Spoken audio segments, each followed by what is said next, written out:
သူမကတော့အဆင့်တန်းနေပါတဲ့အိမ်ဖော်မလေးတစ်ယောက်ဖြစ်ပါတယ်အိမ်မင်္ဂလာမဆောင်ခင်မှာတခင်မလေးကသူမကိုအနာဂတ်ခင်မုန်းဖြစ်သူရဲ့စွမ်းရည်ကိုစမ်းသပ်ခိုင်းခဲ့ပါတယ်စမ်းသပ်ပြီးနောက်မှာတော့ဗိုလ်ချုပ်ရဲ့စွမ်းရည်ကထူးချွန်တာကိုသူမတွေ့ရှိခဲ့ရပြီးကောင်းကင်ဘုံကပေးတဲ့အိမ်အောင်ဖက်လို့ဆိုရမှာပါ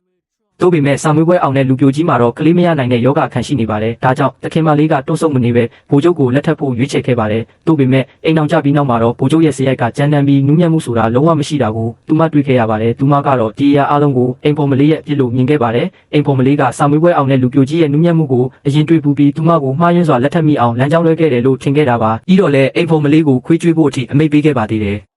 နှလုံးသားထဲကအညိုတေးတွေကြောင့်ပဲလာတော့မသိမျက်လုံးပြန်ဖွင့်လိုက်တဲ့အခါတခင်မလေးကိုပြန်တင်ပြရတဲ့နေ့ကိုရောက်သွားခဲ့ပါတယ်ဒီတစ်ခါတော့သူမဟာတခင်မလေးရဲ့အတုံးချခံရုပ်သေးရုပ်အဖြစ်မနေတော့ပဲသူမကိုယ်တိုင်အတွက်ပဲအသက်ရှင်ပါတော့မယ်ဒါကြောင့်ပဲသူမကတွန့်ဆုတ်မနေပဲတခင်မလေးကိုစာမွေးပွဲအောင်တဲ့လူပြိုကြီးကိုရွေးခိုင်းခဲ့ပါတယ်အချိန်တွေကုန်ဆုံးပြီးတော့လည်းလက်ထပ်ရမယ့်နေ့ကိုရောက်ရှိလာခဲ့ပါတယ်စာမွေးပွဲအောင်တဲ့လူပြိုကြီးကအိမ်ပေါ်မလေးကိုမြင်တဲ့အခါအကြည့်တွေစူးစိုက်မိသွားခဲ့ပါတယ်ဒါကတော့တခင်မလေးရဲ့မုန်းတိမှုကိုချက်ချင်းဖြစ်ပေါ်စေခဲ့ပါတယ်ဒါကြောင့်သူမကိုတညလုံးအိမ်ရှိမှမတ်တက်ရက်ခိုင်းပြီးအပြစ်ပေးခဲ့ပါတယ်တို့ပေမဲ့နောက်တနေ့မနက်မှာတော့တခင်မလေးဟာထူးဆန်းတာကိုတတိပြုသွားပါတယ်မင်းညကမင်္ဂလာဦးညဟာမိခင်ဖြစ်သူပြောပြထားတဲ့ပုံစံနဲ့မတူညီနေပါဘူးသူမကတော့စမ်းသက်တဲ့အနေနဲ့အိမ်ပေါ်မလေးကိုစတင်မေးမြန်းမှာတော့တခင်မလေးကိုလို့ရမယ့်အချိန်မှာသူကနူးညံ့စွာထိန်းချုပ်နိုင်နေဆိုရင်သူကတခင်မလေးကိုအယမ်းချစ်တယ်လို့ပြောတာဖြစ်မှာပါဒီစကားကတော့နည်းနည်းတော့ဟုတ်နေတယ်လို့ပဲကျမသွားကြည့်အောင်မယ်ကိုတော်ကဘာလက်ဆောင်တွေပြင်ဆင်ပေးထားမလဲဆိုတာ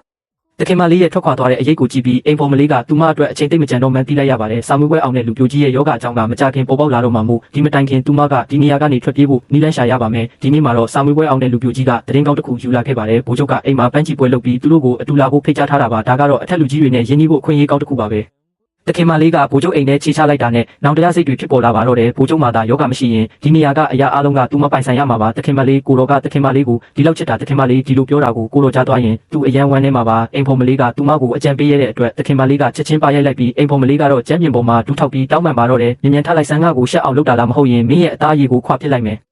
တန်းကြီးပွဲကတော့ချက်ချင်းစတင်လိုက်ပါပြီတို့ပေမဲ့တခင်မလေးကအရက်တငုံတောက်လိုက်တာနဲ့ပြုတ်အန်ကျင်တယ်လို့ဖြစ်လာပါတယ်အိမ်ရှင်အဖွားကသူမကိုဝင်ရှိပြီလို့ထင်ပြီးဆရာဝန်ကိုချက်ချင်းခေါ်ခိုင်းလိုက်ပါတယ်စာမွေးပွဲအောင်တဲ့လူပြိုကြီးကကြားတာနဲ့ချက်ချင်းပဲညှင်းဆိုလိုက်ပါတယ်သူကကိုယ်တိုင်ကလေးမရနိုင်မှန်းသိတာကြောင့်ပါဒါပေမဲ့တခင်မလေးကတော့မဟုတ်ပါဘူးသူမကတော့ကိုဝင်လွယ်လွယ်ရတဲ့အမျိုးအစားဖြစ်ကြောင်းကြွားလုံးထုတ်ပါတော့တယ်ပြောပြရတဲ့ဗိုလ်ချုပ်ရဲ့စကားကိုမနားထောင်ပဲဆရာဝန်ကိုခေါ်လိုက်ပါတယ်တို့ပေမဲ့ဆရာဝန်စစ်ဆေးပြီးနောက်မှာတော့ကိုဝင်မဟုတ်ပဲမနေ့ကစားတော့မှုပုံစံကြောင့်ပြုတ်အန်တာဖြစ်ကြောင်းပြောပါတယ်ရေမောတန်တွေပြန့်နှံ့သွားပြီးတော့လေဒေါသထွက်နေတဲ့တခင်မလေးကစပွဲပေါ်ကမုတ်တွေကိုကျမ်းပြင်ပေါ်တိုးချလိုက်ပါတယ်ပြီးတော့အိမ်ဖော်မလေးကိုကောက်စားခိုင်းလိုက်ပါတယ်ချင်းချောက်မှုကြောင့်အိမ်ဖော်မလေးကလည်းကောက်စားရပါတယ်ဒါပေမဲ့မုတ်ကပါဆက်ထဲတောင်မရောက်သေးပဲသူမပြုတ်အန်လာပါတော့တယ်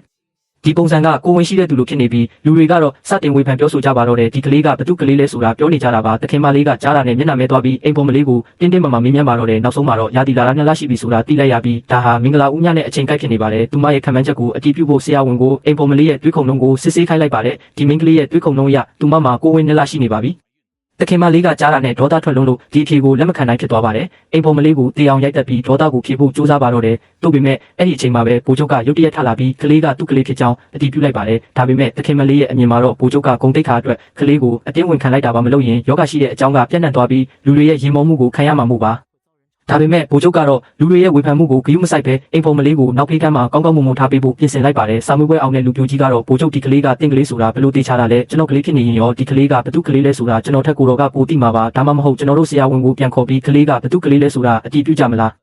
ဒီစကားတွေကြောင့်စာမွေးပွဲအောင်တဲ့လူပြိုကြီးကစကားမပြောနိုင်တော့ပါဘူးသူ့ရဲ့ယောဂအကြောင်းပေါ်ပေါက်သွားမှာကိုစိုးရိမ်တာကြောင့်အိမ်ဖော်မလေးကိုလွှတ်ပေးလိုက်ရပါတယ်ပြီးတော့သူနဲ့တခင်မလေးကလည်းတာယာနေကြောင်းပြောလိုက်ပါတယ်မကြခင်မှာပဲသူတို့ရဲ့ကိုယ်ပိုင်ကလေးရလာလိမ့်မယ်လို့ဆိုပါတယ်ကောင်းပါပြီဒါဆိုရင်လည်းအိမ်ရှင်မအနေနဲ့အိမ်ဖော်မလေးရဲ့စာချုပ်ကိုကျွန်တော်စီပေးပါတော့ကျွန်မအိမ်ပြန်ပြီးယူပေးပါမယ်လူတွေထွက်သွားပြီးတဲ့နောက်မှာတော့ဗိုလ်ချုပ်ကအိမ်ဖော်မလေးကိုအခန်းထဲတရွတ်တိုက်ဆွဲခေါ်သွားပါတော့တယ်ဒီခါမှသာသူ့ရဲ့ယောဂအကြောင်းသတင်းတွေကအိမ်ဖော်မလေးလွှင့်တာဖြစ်မှန်သိလိုက်ရပါတယ်သူမကိုစိတ်ကျေနပ်စရာဖြေပေးဖို့တောင်းဆိုလိုက်ပြီးမပေးနိုင်ရင်တော့ဒီညပဲငရဲပြေးသွားဖို့သာပြင်ထားပါတော့